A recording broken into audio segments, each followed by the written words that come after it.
ये है इस शहर का सबसे बड़ा बाहुबली, डी ब्रदर्स का चेयरमैन धनंजय। इसकी जिंदगी का एक ही मकसद है, इस शहर का मेयर बनना। ये वो सब धंधे करता है जिनसे आसानी से बहुत सारा पैसा आए, जैसे जमीनों पर कब्जा करना, शराब माफिया, बिल्डिंग्स बनाना। दामोदर और दिवाकर इसके दो भाई हैं। सिर्फ इनका खून ही नहीं बल्कि इनकी शैतानी सोच भी एक जैसी है। हाल ही में हुए कॉर्पोरेशन के इलेक्शन में जीते हुए कॉर्पोरेटर्स को धनंजय ने खरीद लिया है, सिवाय एक के। अब धनंजय के मेयर बनने का सपना सिर्फ उसी के वोट का मोहताज है। भाई, कॉर्पोरेटर महेंद्र, उसकी पत्नी और उसका बच्चा हमारे कब्जे में है, एकदम सुरक्षित। देखना अब ये म्युनिसिपैलिटी ऑफिस में आकर आप ही को वोट देगा, और अगर नहीं देगा तो मैं इसकी फैमिली को चाकू से ठोक दूंगा। मैं वोट देने के लिए तैयार हूँ। डर के हाँ बोल दिया। होशियारी से किसी भी हालत में उसका वोट हमें ही मिलना चाहिए। आप तो जश्न की तैयारी कीजिए। समझ लो कि आप मेयर बन चुके हैं। शपथ लेने के लिए कोई अच्छा सा कुर्ता खरीद लो आप। आज के बाद पूरे हैदराबाद में आपके सामने कोई भी सिर नहीं उठा पाएगा।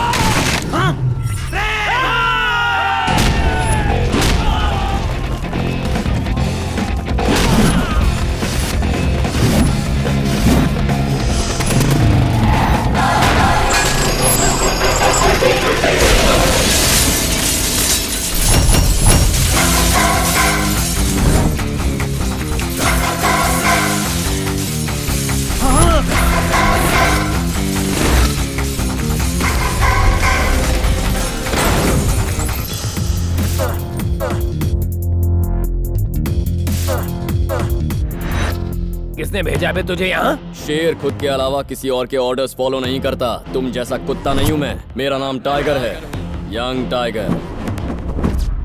अब शराफत से कॉर्पोरेटर और उनकी फैमिली को मेरे हवाले कर दो, वरना बहुत धोऊंगा। ओ अच्छा, वॉशिंग पाउडर का एडवर्टाइजमेंट है क्या? यहाँ पर आके तो हम सबको धोएगा। इसे रगड़ के धो रे। रुको, अगर तुम सबने अपना इंश्योरेंस नहीं करवा रखा है तो बेहतर है मुझसे दूर रहो। टूटे हाथ पाँव का इलाज महंगा होता है। ठीक है, मैं तुम्हें एक ऑफर देता हूँ। किसी टपरी पर चाय पीते हैं, आराम से गप्पे लड़ाएंगे, बिल्कुल दोस्तों की तरह। तुम भी खुश और मैं भी खुश, फिर खुशी खुशी अपने घर जाएंगे। दूसरे ऑप्शन में तुम अपने हाथ पाँव मुझसे तुड़वाओगे और फिर मेरे पैर पकड़कर मुझसे जिंदगी की भीख मांगोगे, लेकिन मैं कुछ और ही करूंगा। ऐसा कुछ बोल जो समझ में आए। मैं तुम्हें और ज्यादा मारूंगा। हम क्या खड़े खड़े तेरा मुंह देखेंगे? ए मारो रे!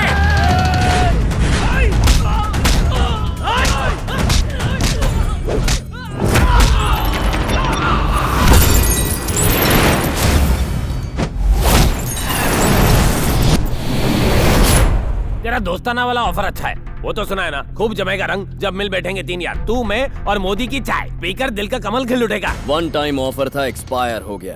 अब तू भी एक्सपायर हो जाएगा। भाई करना पड़ेगा। थर्ड अंपायर 2020 शुरू करो।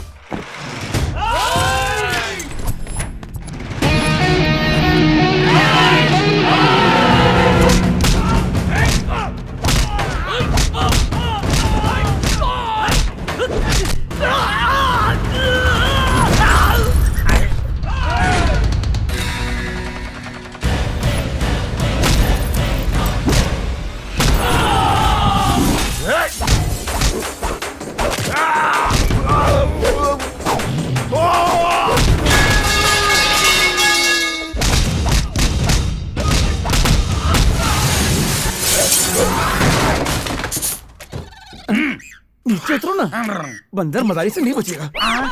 ठीक है।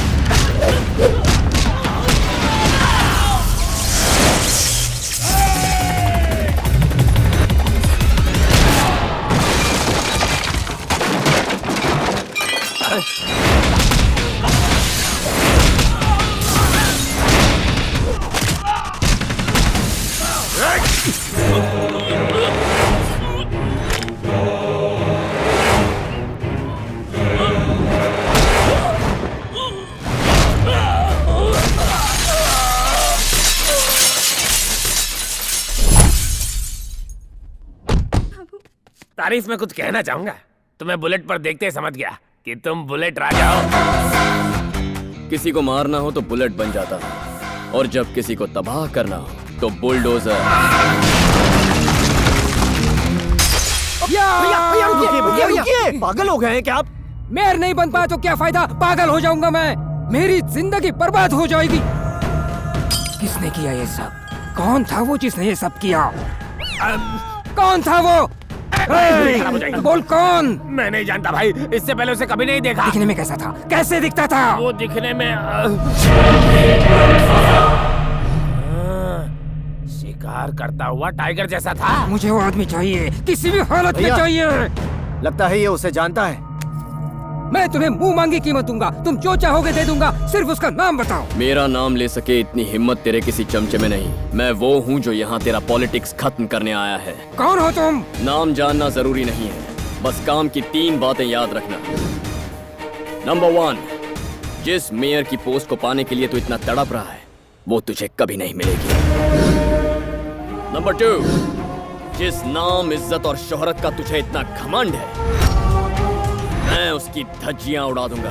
अरे सामने हो। तीसरी बात ये कि जब तेरी किस्मत खराब होगी तू मुझे सामने पाएगा। कौन है ये आदमी? ये है कौन? ये वो मॉम का फोन है। हाँ, हेलो। हाँ मॉम। कैसे हो बेटा? अपना ख्याल रख रहे हो ना? टाइम पर खाता हूँ, टाइम पर सोता हूँ। अभी भी सो ही रहा था। अभी तक? इस वक्त अमेरिका में रात के 12 बजे हैं मॉम, इंडिया में भी 12 बजे हैं। हाँ, दिन के। इसने तो इंडिया के दिन को अमेरिका की रात बना डाला। अरे चुप कर यार। ठीक है बेटा, अब तुम सो जाओ। Good night mom. Good night. तुम तो हमारे साथ छुट्टियां बिताने के लिए आए हो ना, ये मेयर के साथ झगड़ा क्यों कर लिया? तुमने माँ से झूठ क्यों कहा कि तुम यूएस में हो? मेरे गांव के लोग मुझे बहुत चाहते थे, वो मुझे अपने परिवार का सदस्य मानते थे। नमस्ते। कैसे हैं आप? ठीक है जी। बेटा वैसे तो हमारी बेटियों के लिए कई रिश्ते आए, लेकिन हमें तुम्हारे फैसले का इंतजार है। ये सब क्या है पापा? सब अपनी बेटियों का रिश्ता लेकर आए हैं। हमने तो कह दिया जो होगा तुम्हारी मर्जी से होगा। तुम्हारे जैसा दामाद पाकर कोई भी अपने आप को भाग्यशाली समझेगा। बेटा तुम हम में से किसी की भी बेटी से शादी के लिए हाँ कहो तो हम सबको बहुत खुशी होगी। अब सब तुम्हारे हाथ में है। मेरे हाथों में नहीं, मेरी माँ के हाथों में। मैंने अपनी माँ से वादा किया है कि इन्हीं की पसंद से शादी करूंगा। बताइए मॉम, इनमें से किसकी बेटी पसंद है? चिट्टी ही मेरी बहू बनेगी। चिट्टी मेरी दोस्त थी, हम एक साथ पले बड़े हैं। श्रीवल्ली में मेरे पापा के दोस्त रहते हैं धनंजय। चिट्टी उन्हीं की बेटी है। बचपन में ही मेरी शादी उससे तय हो गई थी। परिवार के सभी लोग इस रिश्ते से बहुत खुश थे। चिट्टी बड़ी होकर हमारे घर की बहू बनने वाली थी। अब निकलते हैं भाभी। अच्छा, चिट्टी मेरे पास आओ। मैं नहीं आऊंगी, मुझे आंटी के साथ ही रहना है। इसे 2-3 दिनों के लिए यहीं पर छोड़ दो ना। अच्छा ठीक है। चलते। मालिक, धनंजय जी की कार का एक्सीडेंट हो गया है मालिक। भाभी मुझे वचन दीजिए कि आप मेरी बेटी को माँ का प्यार देंगी और बड़ी होने पर अपने घर की बहू बनाएंगी। मैं तुम्हें वचन देती हूँ, चिट्टी मेरी बहू बनेगी। और उस दिन से मेरी मॉम ने चिट्टी को अपनी बेटी जैसा पाला। लेकिन एक दिन रामचंद्र जी, इन्होंने वादा किया था कि पंचायत का प्रेसिडेंट बनते ही ये जमीन के कागजात लौटा देंगे। आपके कहने पे हमने इन्हें प्रेसिडेंट बनाया था और इन्होंने हमारी जमीन फैक्ट्री बनाने के लिए किसी और को बेच दी। एक किसान की आंखें हमेशा आसमान की तरफ होती हैं और तुझ जैसे गलत इंसान की झुकी हुई होती हैं। तुम प्रेसिडेंट पद के लायक नहीं, अभी रिजाइन करो।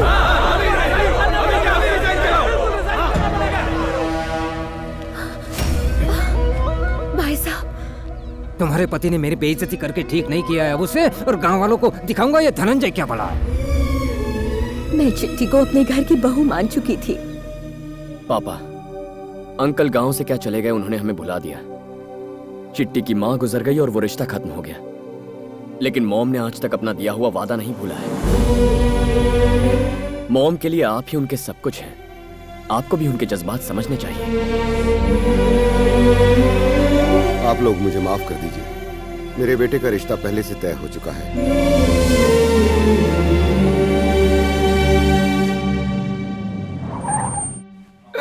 अरे आइए आइए आइए। मैं कोई सपना तो नहीं देख रहा हूँ, यकीन ही नहीं हो रहा। दोस्तों, ये मेरे बचपन के दोस्त हैं, गांव में नमस्ते। सरपंच बन गए हैं। ठीक कह रहे हो ना? नमस्ते। ये सब यहाँ के कॉर्पोरेटर्स हैं। अरे आप बैठिए ना, खड़े क्यों हैं? बैठिए बैठिए। हाँ तो कहिए, कैसे आना हुआ? बात बहुत ही खास है। इनके बेटे के लिए आपकी बेटी का हाथ मांगने आए हैं। सच कह रहे हो? क्या ये सच है? ए दिवाकर, दामोदर, यहाँ आओ, आओ सब आओ। सुना तुमने? मेरा दोस्त सब पुरानी बातें भुलाकर अपने बेटे के लिए मेरी बेटी का हाथ मांगने आया है। रामचंद्र, मेरे घर में आकर मुझसे मेरी बेटी का हाथ मांगने की तेरी हिम्मत कैसे हुई? चलो उठ।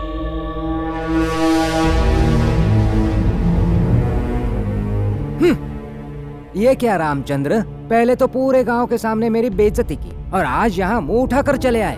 ओ, शायद तुम्हें पता चल गया कि मैं मेयर बनने वाला हूँ, हैं? या फिर मेरी बेशुमार दौलत देखकर भिखारी के मन में लालच पैदा हो गया, हैं? आज मेरा स्टेटस इतना ऊंचा है कि बड़े बड़े करोड़पति और सेलिब्रिटीज सिर्फ मुझसे अपॉइंटमेंट पाने के लिए तरसते हैं, और तू मेरे घर में नौकर बनने के लायक भी नहीं है। तेरे औकात मेरी जूती से भी कम है। धनंजय, जबान संभाल कर बात करो। हाय! मैं तुम्हारे गांव का वो कमजोर धनंजय नहीं हूँ जो तुम्हारी धमकियों से डर जाऊंगा। डी ब्रदर्स का चेयरमैन हूँ और इस शहर का होने वाला मेयर। अब अपना सर झुकाकर चुपचाप यहाँ से निकल जाओ, वरना कुत्तों की तरह भगाऊंगा। उसके अगले ही दिन उनसे झूठ कहकर कि मैं अमेरिका जा रहा हूँ, मैं सीधे यहाँ चला आया अपनी माँ का वचन पूरा करने, मेरे पापा के साथ हुई बेइज्जती का बदला लेने और चिट्टी को घर की बहू बनाने। कार्तिक, अगला प्रोजेक्ट मिलने तक हम लोग भी फ्री हैं। हम तेरे साथ आ सकते हैं, पर हमें करना क्या होगा? धनंजय को अपनी बेटी के स्टेटस का बहुत घमंड है, तो पहले घमंड ही तोड़ेंगे।